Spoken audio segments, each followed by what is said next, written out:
ഈ തീച്ചുളയ്ക്കകത്ത് ദൈവം ഇറങ്ങി വന്നത് ഇവരെ അതിനകത്ത് എറിഞ്ഞതിന് ശേഷമാണെങ്കിൽ ഇവര് എറിഞ്ഞപ്പോഴേ ഇവർ ബേൺ ആയിപ്പോയനെ.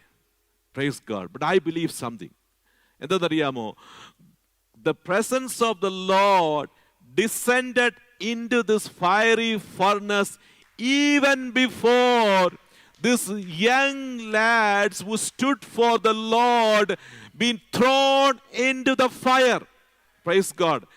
ഈ തീച്ചൂളയ്ക്കകത്ത് ഇവരെ എറിയപ്പെടുന്നതിന് മുൻപ് നാലാമനായിട്ടല്ല, that was the interpretation of Nebuchadnezzar, but I would say he was the first one. ഒന്നാമനായിട്ടാണ് എൻ്റെ ദൈവം ഇറങ്ങി വന്നത്. Praise God. So my beloved, whatever circumstances that you are going through right at this moment, my God is already there. Hallelujah.